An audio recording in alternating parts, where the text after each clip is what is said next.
आज ये प्रूव कर दूंगा कि आपके सारे फायदे इन बड़े बड़े अमीर पूंजीपतियों के लिए हैं। मैं आज ये चौकीदार का भेद भी खोलने वाला हूं। बात करोड़ों की, दुकान पकौड़ों की और संगत भगौड़ों की, जो ये कहा करते थे कि सबका साथ और सबका विकास, वो बताएं कि जनता ने सबका साथ दिया, विकास सिर्फ अंबानी अडानी का कैसे हुआ, नहीं तो मैं बताऊंगा फिर। चाइना समुद्र के नीचे रेल लाइन बिछा रहा है, अमेरिका मंगल ग्रह पे जाके जीवन खोज रहा है, रूस रोबोटिक आर्मी बना रहा है, और आप चौकीदार बना रहे हो, वो भी चोर सिरे के। मोदी जी आप कहा करते थे, और मैं आपसे पूछता हूं, हमारे कांग्रेस प्रेसिडेंट आपसे पूछते हैं कि अगर आप एक पेन लो तो उसका पक्का बिल लेना, तो जब राफेल के बिल की बात आती है तो आप बिल बिला क्यों जाते हो? ऐसा इतिहास में आज तक हुआ ही नहीं कि राफेल का प्लेन उड़ाना था और फाइल उड़ा दी। मोदी साहब आप शहीदों की बात करते हो, किसी शहीद के घर में मैंने आपकी फोटो आज तक नहीं देखी। आज तक मैंने ऐसा प्रधानमंत्री नहीं देखा जो जियो दंदना के साथ दंदनादन के साथ एडवर्टाइजमेंट कर रहा हो, और जो हमारी सरकारी बीएसएनएल है वो 8,000 करोड़ के सालाना घाटे में जाए और जियो एक साल में 900 करोड़ रुपया कमाए। कैसे हो गया कि आज जो मनमोहन सिंह सरकार में एनपीए 2 लाख करोड़ के थे, वो आज 17 लाख करोड़ के कैसे हो गए? 17 लाख करोड़ रुपया सरकार को चूना कौन लगा गया? किसान का 72,000 करोड़ रुपया कर्जा माफ सिर्फ मनमोहन सिंह और कांग्रेस ने किया। आपने इन बड़े बड़े पूंजीपतियों को 3.5 लाख करोड़ की माफी दी पिछले साल। और मुझे ये समझाओ कि 1700 आतंकी हमले हुए आपके कार्यकाल में, विच इज द हाईएस्ट। पहले जब आतंकी हमले होते थे तो इस्तीफे मांगे जाते थे। शिवराज पाटिल साहब ने इस्तीफा दिया मुंबई जब टेरर अटैक्स हुए, विलासराव देशमुख साहब ने इस्तीफा दिया, उसके बाद जब टेरर अटैक हुआ चिदम्बरम साहब ने इस्तीफा दिया था, वो मनमोहन सिंह जी ने एक्सेप्ट नहीं किया था। लेकिन अब जब आतंकी हमला होता है तो वोट मांगे जाते हैं, और जो आपको सवाल करता है वो एंटी नेशनल हो जाता है। तो अडवाणी जी बोलने लगे, आपने लोकतंत्र को गुंडा तंत्र बना दिया, डंडा तंत्र बना दिया, भय तंत्र बना दिया, ट्रोल तंत्र बना दिया। अंबानी साहब को 1200 एकड़ जमीन, 1240 एकड़ जमीन सीमेंट प्लांट लगाने के लिए साहब ये अलॉट की गई मोदी सरकार में। कितने की? 40 करोड़ की। सीमेंट प्लांट लगा नहीं, और रिलायंस ने वो जमीन 4800 करोड़ रुपए की बेची। जो बुत बनाया सरदार पटेल का वो चीन से लाए, राफेल फ्रांस से लाए, बुलेट ट्रेन जापान से लाए। तो भारत वालों को क्या करवाओगे? पकौड़े तलवाओगे? मेक इन इंडिया सिर्फ पकौड़े हैं क्या? किसी मुख्यमंत्री के शब्द जिम्मेवारी के होने चाहिए। ये हमारी आन बान शान है। आज आप डिफ्लेक्ट करने के लिए संस्थाएं सारी बर्बाद कर दी थी, अब फौज बची थी। फौज की आड़ में इलेक्शन लड़ोगे? सुना है सरहदों पे तनाव है, सुना है सरहदों पे तनाव है। अरे जरा जाके तो पूछो क्या चुनाव है? यही तो सुमड़ी में गुमड़ी है। मैं आज ये चौकीदार का भेद भी खोलने वाला हूं। बात करोड़ों की, दुकान पकौड़ों की और संगत भगौड़ों की, जो चौकीदार की बात करते हैं ये बता दें कि चौकीदार अमीरों के घर के बाहर खड़ा होता है, बड़ी बड़ी कंपनियों के घर के बाहर खड़ा होता है, या किसी गरीब की कुटिया के बाहर खड़ा होता है? बता दें। जो ये कहा करते थे कि सबका साथ और सबका विकास, वो बताएं कि जनता ने सबका साथ दिया, विकास सिर्फ अंबानी अडानी का कैसे हुआ, नहीं तो मैं बताऊंगा फिर। नाच मेरी बुलबुल के पैसा मिलेगा कहां, कदरदान अंबानी अडानी जैसा मिलेगा। अरे दुनिया कहां जा रही है? चाइना समुद्र के नीचे रेल लाइन बिछा रहा है, अमेरिका मंगल ग्रह पे जाके जीवन खोज रहा है, रूस रोबोटिक आर्मी बना रहा है, और आप चौकीदार बना रहे हो, वो भी चोर सिरे के। मोदी जी आप कहा करते थे, और मैं आपसे पूछता हूं, हमारे कांग्रेस प्रेसिडेंट आपसे पूछते हैं कि अगर आप एक पेन लो तो उसका पक्का बिल लेना, तो जब राफेल के बिल की बात आती है तो आप बिल बिला क्यों जाते हो? बताओ ना कि आप राफेल के बिल के ऊपर बिल बिला क्यों जाते हो?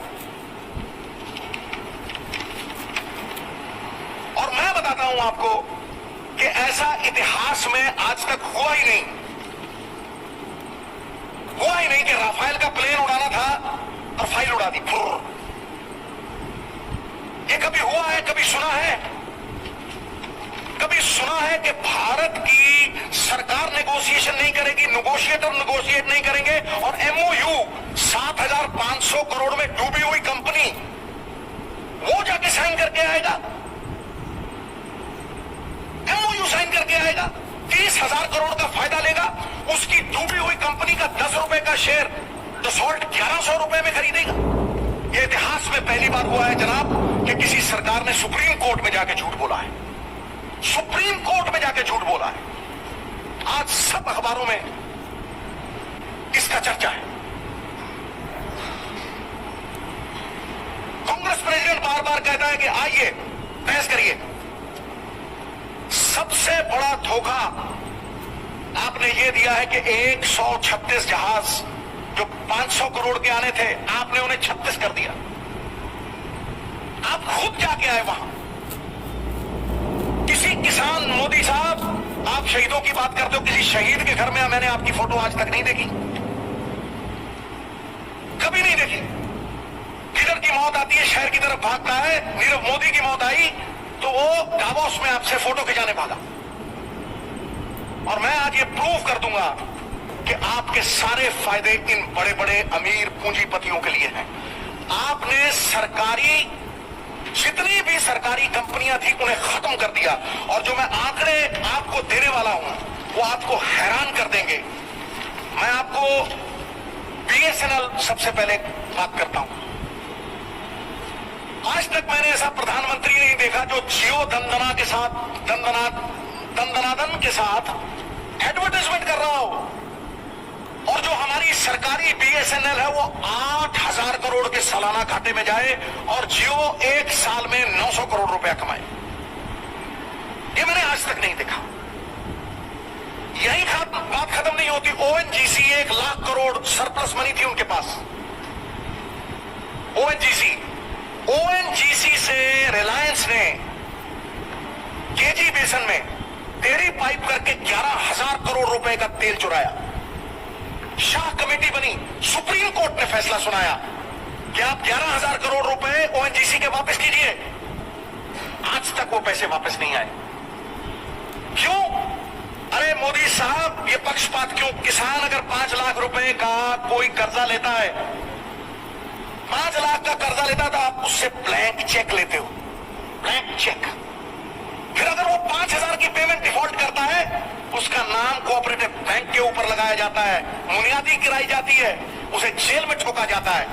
तो मुझे बताएं प्रधानमंत्री साहब आपका क्या नाता है अडानी साहब के साथ कि 1 लाख करोड़ रुपया देनदारी है अडानी की, उसका ब्लैंक चेक आपने क्यों नहीं लिया? 46,000 करोड़ रुपया रिलायंस की देनदारी है, अंबानी साहब की देनदारी है, आपने उनसे ब्लैंक चेक क्यों नहीं लिया? आपने सहाराश्री का बाजू मरोड़ा, पैसे जमा हुए, फिर आपने रिलायंस का बाजू मरोड़ा, पैसे जमा हुए।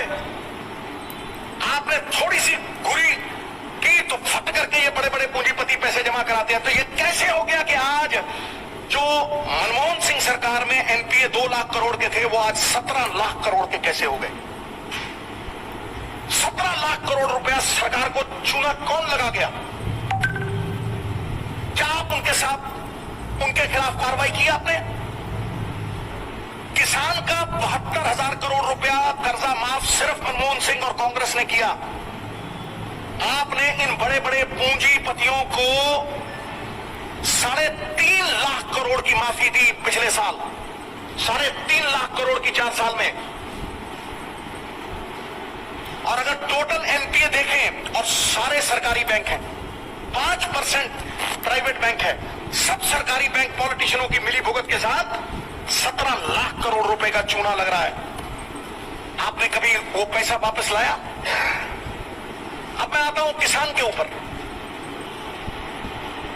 साहब किसान का कर्जा सिर्फ कांग्रेस की सरकार में माफ हुआ 72,000 करोड़।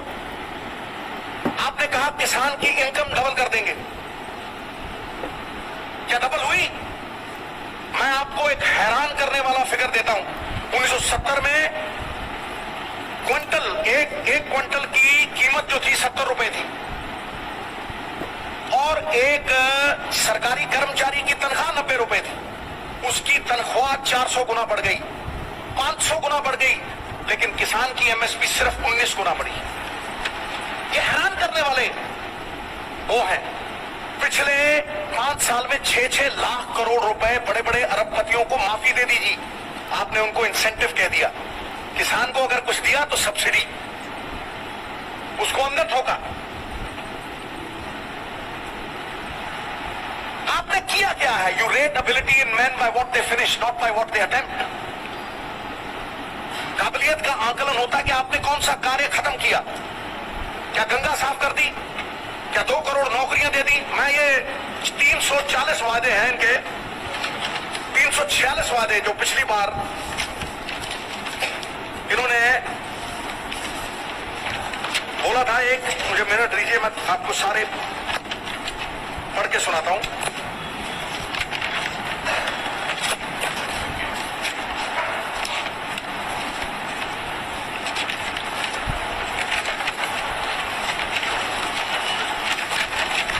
सॉरी, हाँ, ये 2014 में जो बीजेपी ने 346 संकल्प लिए थे, 346 संकल्प, उसमें गंगा साफ, 15 लाख आपकी जेब में, 1 रैंक 1 पेंशन, बुलेट ट्रेन,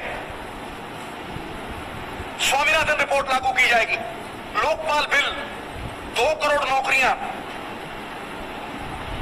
घोटालेबाजों को जेल भेजा जाएगा, किसी के पास काला धन मिला उसे अंदर किया जाएगा।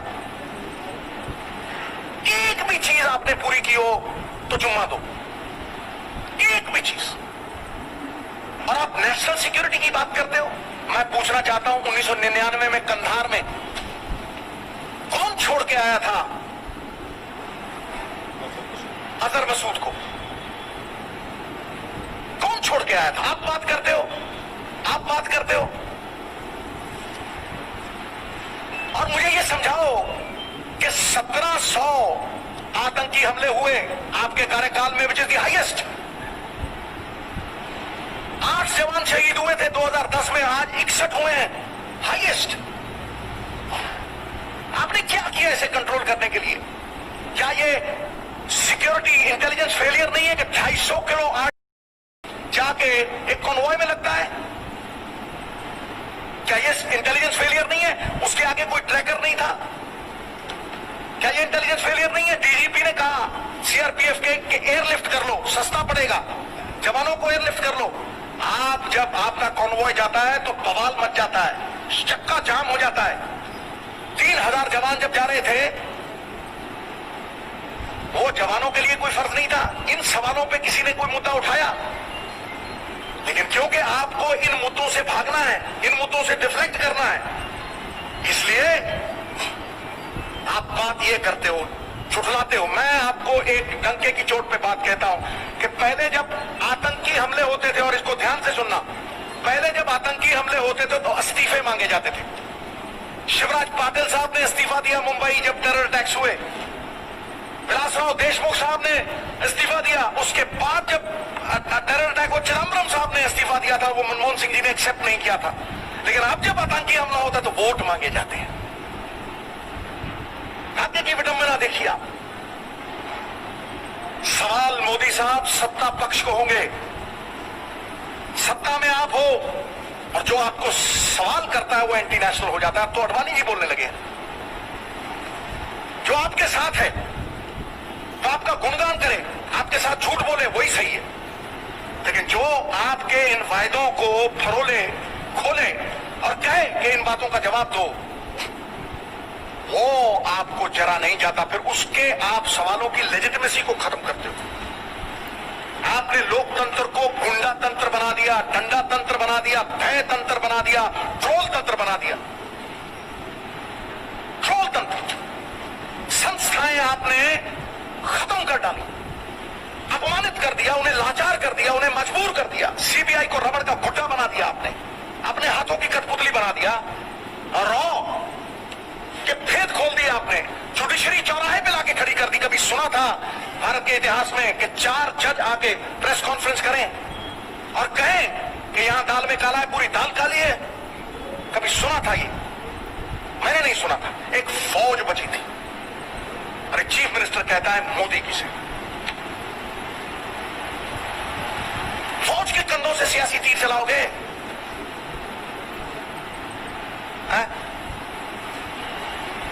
ये बहुत बड़े मुद्दे हैं साहब, बहुत संजीदगी वाले मुद्दे हैं। डरते और लोग होंगे। कायर आदमी रोज 50 बार मरता है, बहादुर जीवन में 1 बार मरता है। Cowards die many times before their deaths. The valiant taste of death but once. तुम चौकीदारी की बात करते हो तो बताओ भाई, जब माल्या, नीरव मोदी,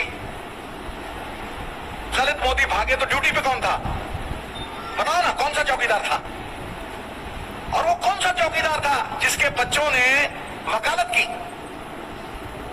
बताओ ना, कौन वकील थे इनके? हा? देनदारी, रिलायंस 46,000 करोड़, अडानी साहब जिनके हवाई जहाजों में चढ़ते हैं मोदी साहब, 1 लाख करोड़। ठीक है जी, हिसार 37,000 करोड़। अंबानी साहब को 1200 एकड़ जमीन, 1240 एकड़ जमीन सीमेंट प्लांट लगाने के लिए, सीमेंट प्लांट लगाने के लिए साहब ये अलॉट की गई मोदी सरकार में। कितने की? 40 करोड़ की। सीमेंट प्लांट लगा नहीं और रिलायंस ने वो जमीन 4800 करोड़ रुपए की बेची। 4800 करोड़ रुपए की, 40 करोड़ की जमीन 4800 करोड़ रुपए की। कहीं पे आके बहस कर ले मेरे साथ। हमारे कांग्रेस प्रेसिडेंट के साथ तो कोई आता नहीं, कहीं पे आके बहस कर ले, इन बातों को जुटला के दिखाएं। अरे भाई, पेट खाली है, योगा कराया जा रहा है, जेब खाली है, खाता खुलवाया जा रहा है, खाने को खाना नहीं, शौचालय बनाया जा रहा है, गांव में बिजली नहीं, डिजिटल इंडिया बनाया जा रहा है, सभी कंपनियां विदेशी है, मेक इन इंडिया बनाया जा रहा है। मैंने पहले भी कहा था कि भाई, जो बुद्ध बनाया सरदार पटेल का वो चीन से लाए, राफेल फ्रांस से लाए, बुलेट ट्रेन जापान से लाए, तो भारत वालों को क्या करवाओगे? पकौड़े तलवाओगे? मेक इन इंडिया सिर्फ पकौड़े हैं क्या? तो ये मुद्दे बहुत संगीन है साहब, बहुत संगीन है। ये हमारे कॉन्स्टिट्यूशन की लड़ाई है, हिंदुस्तान के संविधान की। देखिए, जो धर्म के नाम पे, जाति के नाम पे इस देश को बांटना चाहते हैं, धर्म के अपने ग्रंथ हैं, भगवत गीता जी हैं, कुरान शरीफ, गुरु ग्रंथ साहब जी हैं, लेकिन सियासी लोगों का भी एक ग्रंथ है, the constitution of India, the constitution of India which spirit, no discrimination on the basis of caste, colour and creed. ये कॉन्स्टिट्यूशन का अपमान है। ये पोलराइजेशन कॉन्स्टिट्यूशन में कैसे हो रही है?